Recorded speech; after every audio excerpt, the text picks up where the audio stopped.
Hi guys, Rob here, and in this video I'm reviewing the InterContinental Melbourne The Rialto, a luxury 5-star hotel in Melbourne. It has 253 rooms, including executive and suite rooms. At the end of the video I'll compare this hotel to some other 5-star hotels in Melbourne to see how it stands up. So if you look at a map of Melbourne, you'll see the hotel is a red balloon. It's at the western end of Collins Street, right in the heart of the CBD.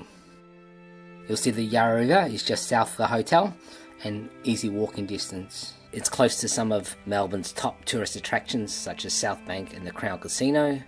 For transport, it's close to Southern Cross Station for metro and country trains. Out the front of the hotel, it's easy enough to catch a taxi. And you also have the option of catching the trams which run past the hotel. Right next door to the hotel is Hayes Chocolates, if you're a bit of a sweet tooth. Across the road are some convenience stores if you need to pick up any knickknacks. The InterContinental Hotel was built in the 1890s of Gothic architecture. The building was taken over by the InterContinental Group and opened as a hotel in 2009. You can read about the building's history on the opposite side of the lobby.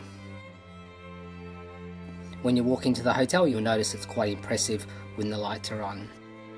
The Market Lane Bar is located just past the lobby. Here you can relax with a cold beer, cocktail or other alcoholic beverage. It's a pretty laid back place and I enjoyed chilling out here. Here's a sample of the menu when I stayed. It's open from 4:30 PM until late. Downstairs is the Bluestone Wine Lounge. Sit back on one of the comfy chairs for a drink or a light snack. Choose from coffees, wines, beers or desserts. For me, I couldn't resist some of their desserts. While a bit pricey, were just delicious. It has a nice casual ambience to the place. It's open daily from 7 AM until 10 PM.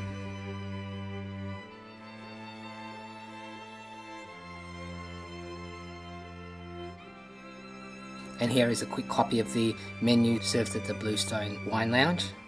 So you can get food such as burgers, salads, soups, fries and even oysters. Drinks such as wines, champagnes, cocktails, beers, both international and local. There's also non-alcoholic drinks as well. Behind the lounge is their restaurant. And here's a copy of the menu that I had for dinner. As you can expect for a 5-star hotel, it was quite nice. The restaurant is also where they have their morning buffet breakfast. This was around $30, while not quite as good as say the Langham Hotel or the Grand Hyatt Hotel in Melbourne, but still decent enough. With the breakfast you get the usual selection of breads, pastries, cereals. There's a juicer to make fresh juices. On one side there's an alcove that they serve hot foods on one side, and on the other side they have fresh fruits and juices, as well as some yogurts and some cold meats. With the hot foods you get the usual bacon, tomato, sausages and mushrooms, as well as scrambled eggs. They also had some Asian food. For eggs there's a chef to cook to order.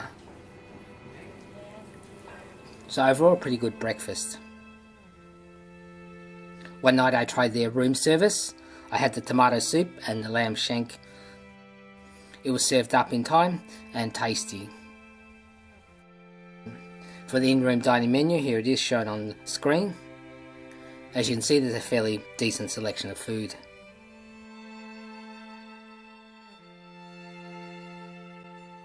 Other features at the hotel include a gym and indoor swimming pool. I like the glass roof and walls. It brings in a lot of light into the room.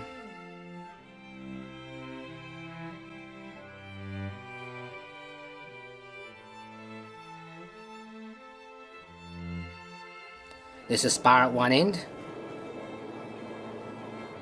Just past the pool is the sauna. Just beyond this is the hotel's gym. It has cardio machines, weight machines and free weights. The hotel does offer a day spa as well. Check with the hotel for more details on this. To the rooms, they start from the deluxe room and go up to executive and suite rooms. Rates vary depending on the dates you pick, obviously. While making this video, I checked the number of dates. The deluxe room, the prices range from about 243 to 333 Aussie dollars. It's also worth joining the IHG Rewards Club. It's free and you get discounts on the InterContinental group of hotels. Otherwise, have a look at some of the comparison websites such as Trivago. For the dates I put in, prices were pretty much the same across the board. When I checked with Hotels Combined and TripAdvisor, they pretty much were the same as well.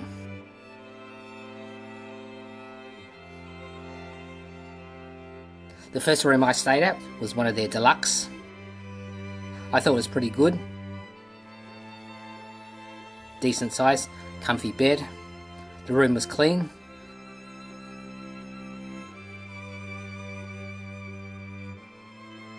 And came with the usual amenities such as snacks, tea and coffee making facilities.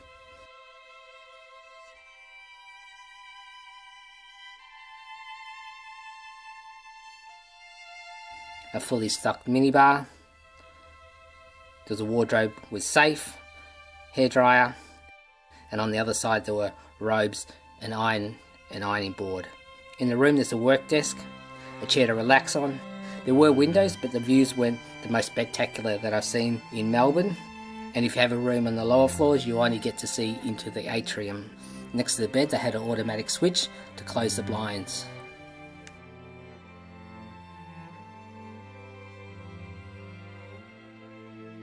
There's free Wi-Fi as well as complimentary water.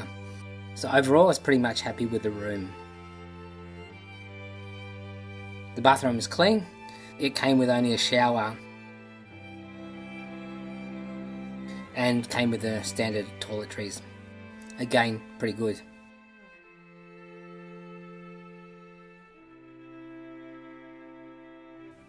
The next room I stayed was a junior suite.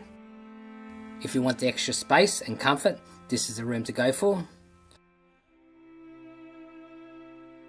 As you can see, very spacious as I pan the camera around the room. The junior suite is 52 square meters. There are larger suite rooms at the hotel, just check with the hotel directly. On the left side, there's a work desk with a little bit of a lounge area and coffee table. Overall, the facilities are pretty much the same as the other room types. So the minibar, tea and coffee making facilities, espresso machine. It's a real nice room.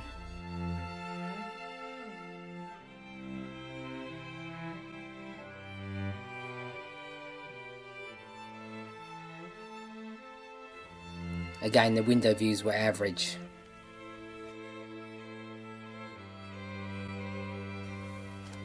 They have a walk-in wardrobe, and to the left side of this is the bathroom. Again, the facilities in the wardrobe were pretty much the same as in the other room I showed. The bathroom was larger though, and came with a bathtub. It had a bit of a older style look to the bathroom, but overall quite nice.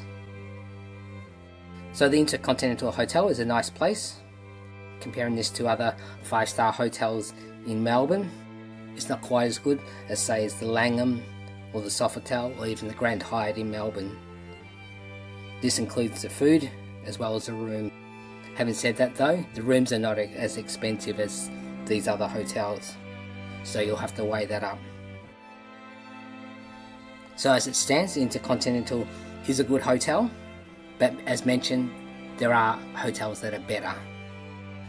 I enjoyed my stay here. It's a stylish hotel in a handy location in Melbourne. If you want to see my reviews on these other hotels in Melbourne, please have a look at my channel. I've put a lot more information in those videos. And yes, I would recommend this hotel, and I would stay at the InterContinental again without hesitation. If you find this video helpful, or if you want to see some more hotel reviews or even other travel videos, please subscribe to my channel. Thanks so much for watching, and I'll catch you next time.